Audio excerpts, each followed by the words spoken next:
Thank you very much, Cheryl and choir. A song called A Heart to Serve, a great song, and more importantly, a great song title for what we're going to hear about today. I want to ask everybody a simple question today, and that is, are you a believer in Jesus Christ? Are you a believer in Jesus Christ? Well, what exactly does that mean? Think about what that means. Think about different answers to that question that people could give. They could speak up and say, well, to be a believer means that all of my sins have been forgiven. And that's true. Others might say, well, that means I've been given a whole new life, and that's a promise of the gospel, isn't it? Some could answer and say, well, it means I have love and joy and peace and hope in my life. Others could say it means that I know Jesus and I love following him. Others could say it means that one day I have a home waiting for me in heaven. All of those are honest, true answers to that question. But you know what else it means to be a believer in Jesus? It means that Jesus Christ has called you into the ministry. Now that may make some of you nervous. You're thinking that means you're a pastor or a preacher. Folks, I want to dispel one of the greatest myths of all. And that is that pastors and preachers are not the only ones called into the ministry. Every believer is called into the ministry. Every believer is called to serve. And I want you to think about that especially as you hear these three people speak today. We're delighted today to have sharing with us about different areas where they serve. Catherine Fulcher, Keith Gallimore, and Peggy Johnson. And so, beginning with Catherine, I'm going to let them share.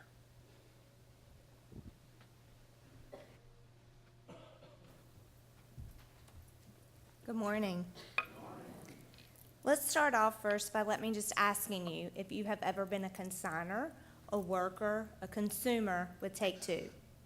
Just stand up. I'm going to make you participate. Stand up. That's lots of you. It takes a whole village to get that done. Again, I'm Catherine Fulcher. I like to be behind the scenes, not in front of the scenes, but this is out of your comfort zone. So here we go. Take Two is a biannual children's consignment sale. We have that twice a year. We have it the second weekend in March, which we just finished, and then the third week in August. We have not, I said earlier, we have been in business, but we've been doing this mission for 14 years. We started May 2001, and like I said, we just ended March 2015. Over those 14 years, we have raised $213,000. Big number. Of that, we keep 40% for the church, and that's $83,917.74. The consigners get 60%. So they get a good portion for their participation. And there you see 33 consigners to 85. The lowest we've ever had was 33, which was this time, which we were still profitable. The highest we've ever had is 85. We still can always use consigners. Children are growing. We're trying to figure out how to make this continue. Anything that's left over by the consigners, we donate that to leftover. To various organizations. We've done COPE, Ward Street Missions. The last couple of years, we've done Jacob's Mission. With that money, we have bought the playground, benches, tables, trash bins, mulch bins. There's our picture. This started as a Jeff Patterson project, but has ended up being a church-wide project. Other things that we have bought are racks. For the coat, we've always donated to the coat backpack program. The youth missions, Bibles. When we had interfaith hospitality, we bought Bibles for the children. The blue risers that we use many a times, and the fellowship hall. Children's events have been all kinds of various things where we've taken children out to the shut-ins. We've made Christmas ornaments, various things there. One of the things, we are goal-oriented, and the big that we were talking about happened to be a bus. You all know Mike Washburn. That was one of his big things. Anyway,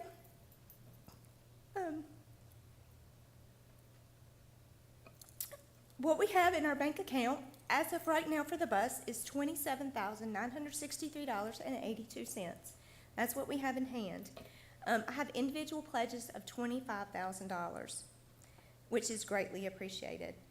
Today, Take Two, like I said, was profitable. I will be given $5,000 from the Take Two fund, or from Take Two for the bus fund. So if you add that together, our bus total that we have decided on the bus that we would like to purchase is $85,000. So if you take all that into consideration, we still need $27,000. If you go out into the, in front of the Wesley room, there is a bulletin board. It's not my best work, I apologize. But it's kind of to the tune of the wheels on the bus go round and round, but our bus should go up, up, up. We want it to go up. We want that fund to get there. Because the goal for this bus that we would like to have it to take on our mission trip in July. So this bus is in production. It should be finished the end of April. I was hoping it would be finished for today. It's not. If you remember back in January, our class had a fundraiser and we had a bus out there for you to look at. It will be similar to that. It'll just be a little bit larger. For that way, when we do go mission trips, or if you're going on a senior trip, wherever you're going, we can have the fellowship together on that bus. So like I said, I would like to give the bus fund $5,000 from Take Two, as well as I would like to give Coat for their roof. They need a new roof for $500. But I would like to leave you with a Bible verse that helps me, because we're talking about serving. And like I said, this is definitely not my comfort zone. I would much rather be working, doing something. But what helps me remind myself to get up and do those things is 2 Thessalonians 3:13. And as for you, brothers and sisters, never tire of doing the right thing. Thank you.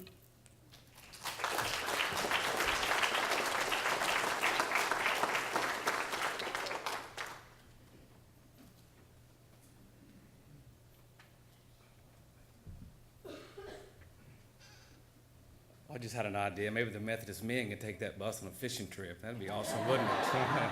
There we go. Yeah, we could flounder around on that thing big time. Good morning, everyone. I'm Keith Gallimore, and I'm a proud member of the Methodist men. As Ray Cecil would say, we got barbecue coming out of our ears. See me at the fellowship hall right after this, or Chris East. We've got to get rid of it. We've got plenty of it. It really tastes good this year. I got a newfound respect of what goes in to the whole process of this thing.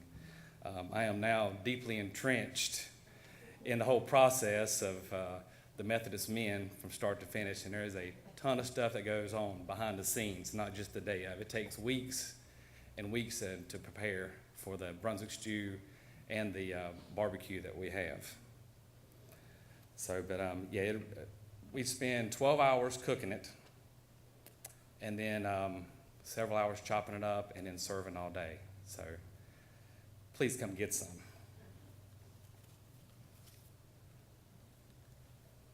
This time, I'd like for the Methodist men members, please stand up. Give everybody a round of applause, guys. We need more standing also. We'll get to that later. What is a Methodist man? What is our mission? And our mission is to support spiritual growth among men, helping men to mature as disciples and encourage spiritual formation in others. And what that means to me is, we're all students of God, and sometimes we got to turn from student to mentor and help others along the way. And the Methodist men, we come together, we unite. And a good example of that is our brother Leon Reddick. He's in a nursing home, so somebody need to take care of his yard. So I got a phone call and email about if we could help out. So before I knew it, I had all kind of more phone calls and emails saying, let me come mow it. I'll mow it, do whatever I need to do. So that was really appreciated for everybody. And that's how the Methodist men, come together and get things done. And with life lessons, I'm going to pick on my son a minute. This past week, he had a flat tire. It wasn't just flat when he sent me the picture of it. It was completely shredded and barely on the rim. So my first thing was, how could this happen? how could you not know that your tire's flat and you completely almost run it until it's completely off the rim? So anyway, I get over there, I'm mad, upset. So I said, get your owner. Well, what do we do next? Get your owner's manual out. So anyway, we got the whole thing done. I get home, and he gets home. First thing he tells Tammy, his mom, well, Dad didn't even help me. I said, good. Now he knows now how to change a tire. So I think that was the best thing I could have done. If I went over there and changed it for him, what do I got to do again? So I think that's one of the life lessons that me being a Methodist man, I think helped out. So how did I become a Methodist man? Probably 4 or 5 years ago, Mike Washburn invited me to come. He said, we need to do this and help him out. So I came, and everybody knows Mike was a big NC State fan. And this past year, when State was making a run in the NCAA tournament, I could just picture him and Jimmy V up there in heaven looking down above. Go Pack. So, and that leads me how did I get here today? Well, this past fall, they're electing new officers. And I was called up front. Hey, would you like to be president? I said, well, let me think about this. Well, we're voting today. So I soon found out, anybody for Keith being president? Anybody opposed? No hands went up, because I knew if you're opposed, you were going to be president. So, but I've got a lot of support. We do a lot of stuff, like I said, there's a lot of stuff behind the scenes, and it takes a lot of effort. Chrissy's and Kevin and Norman, they all know what it takes behind the scenes to get it done, and with all the guys' help, they're the day of. Well, I'm losing a paper here, excuse me. So this year so far, we've helped out with Open Door Ministry, and we've served at the Neighborhood Cafe, and we've done the Brunswick Stew and the barbecue, which we have for sale, $8 a pound. So I would encourage you, anybody who wants to become a member, please do. Like my wife says, I need all the help I can. So in closing, I'd like to thank God, thank this church for giving me the opportunity to spiritually grow as a president of the United Methodist Men. And for all those here at Archdale United Methodist Church, I'm Keith Gallimore. You stay classy, Archdale. Thank you.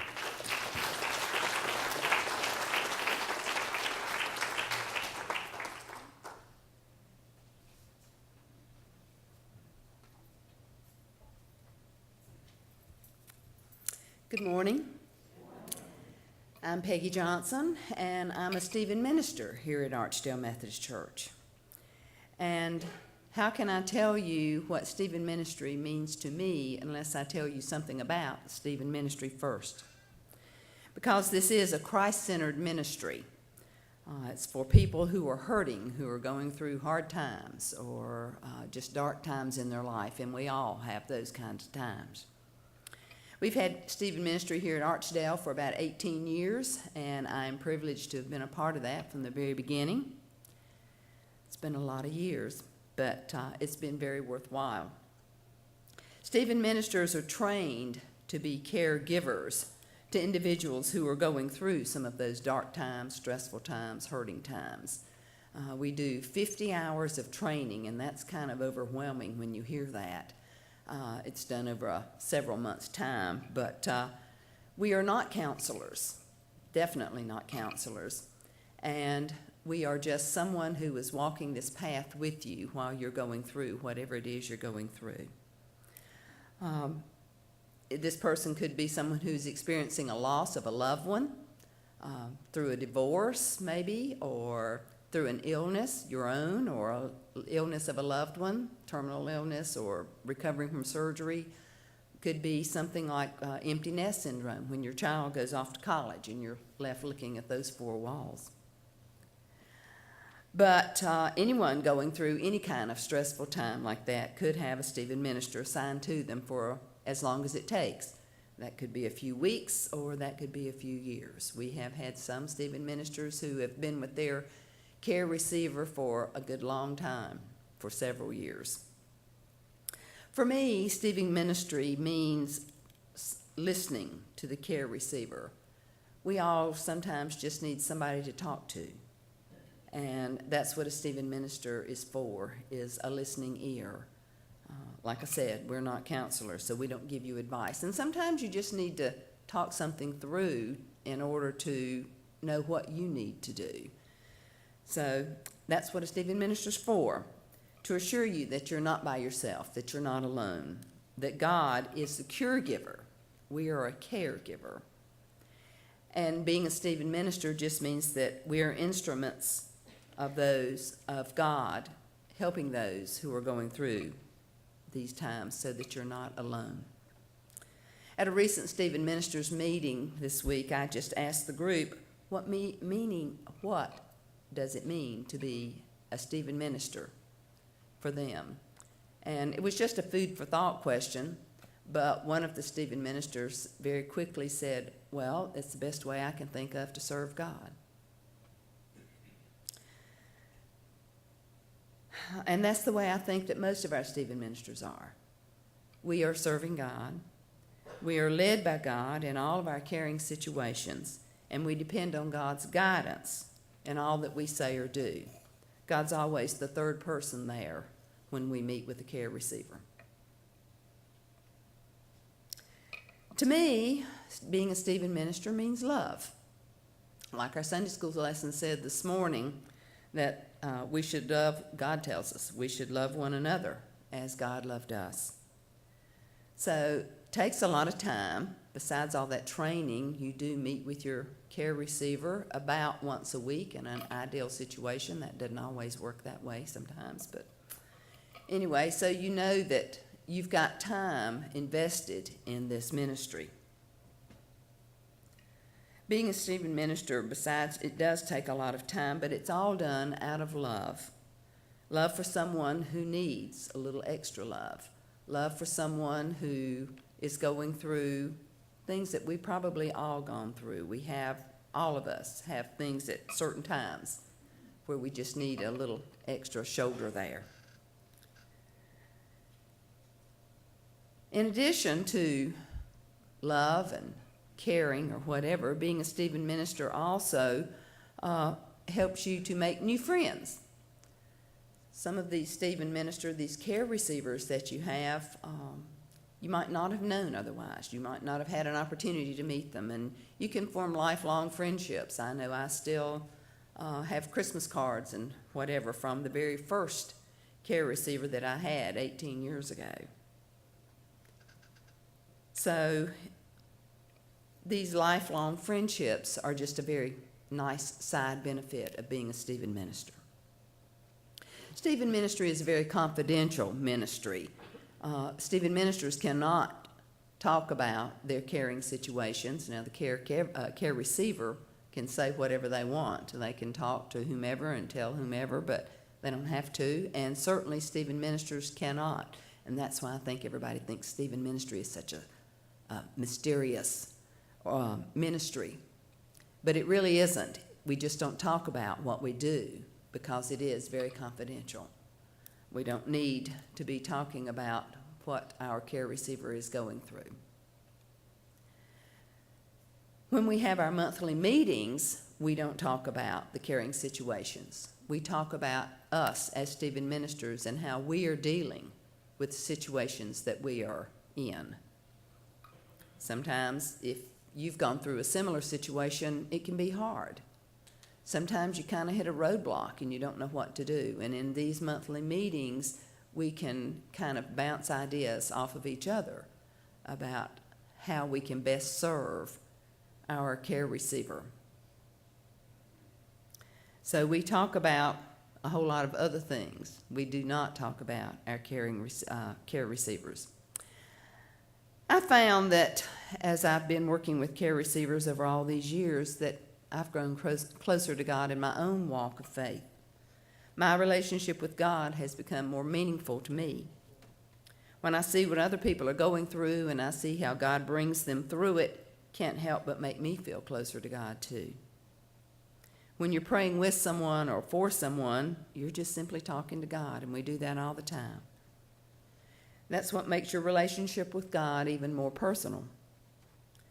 When I was going through some of those hard times myself, I had the blessing of having a listening ear of a Stephen minister for me. And it was wonderful to know that there was somebody there that I could talk to, somebody there that would listen. If I wanted to keep saying the same thing over and over, they were going to keep listening over and over. They were going to be there to reassure me that eventually I would be okay. Well, for example, when you lose a loved one, during that time, your friends are there, your family is there, your pastor's there, and then next week, friends and family have gone back to work. They're getting on with their life. Pastor's going on to somebody else who needs them, and you're there, facing those walls. And that's where Stephen Minister can help, because you don't just simply get over it overnight, and you just need somebody to help you through those difficult times. So Stephen Minister can be that person, and they're going to be there for you as long as you need them to be. I knew that I could tell my Stephen Minister whatever was on my mind, and it was going to be kept between me and her and God. They would pray with me and remind me of Scripture that would help me get through those times. They would be there to remind me that I was not alone and that I would get better if I would just rely on God to help heal my heart. We are going to start a little new project. We have had a couple of ladies in our congregation who have been very willing to make prayer squares for us. And we are going to place those in baskets around a couple of places in the church. They may be in Sunday school classes. But feel free to take one of those and know that they have been prayed over by Stephen ministers. And some of us have had prayer shawls. These are just a smaller something you can carry with you. Put it in your purse, put it in your pocket. And you know that you're not alone. You always have God there with you. A very physical something in hand. Stephen Ministry is a wonderful program, and many of our congregation have benefited from having a Stephen minister in the past when they're walking through these dark and lonely times. So if you need someone to help you through a situation, whatever it might be, Stephen Ministry can be there for you too. Just let us know. Thank you.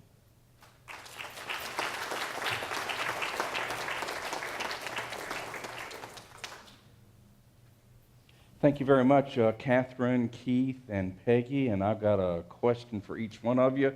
Catherine, do you need more volunteers for Take Two? Always. Keith, do you need more men in Methodist men? Yes, sir. Okay. Man, that's the first time you ever did the yes, sir treatment to me. Peggy, do you need more Stephen ministers? Okay. 3 very important ways to serve. But you know, we have dozens upon dozens of ways to serve in this church. And so I want to ask every one of you, how is God calling you to serve? And a more important question I want to ask you today, how is God calling you to serve in a way that you've never ever served before? Because you see, it's in those opportunities that you really grow in your faith. As you go some direction, some place, some area of service you've never been before, you learn to trust God as you never have before too. And you always grow deeper in your faith. I want to ask everybody to do something. I want to ask you to pray and ask God where he would have you to serve. And pray and ask God to show you where he wants you to serve in a place that you've never served before. Thanks again for the 3 who have shared today. And I think it's just been an encouragement and inspiration to every one of us. I want us to sing as our closing song today, Here I Am, Lord. Let's all stand as we sing.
Let's close with a prayer together.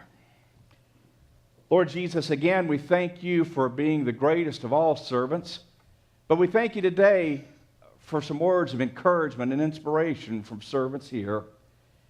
Help us to all realize that we are your servants, and help us to live in such a way that through everything we do and everything we say, we would share with our world who you are and how much you love everyone. We ask it in your name, Jesus. Amen.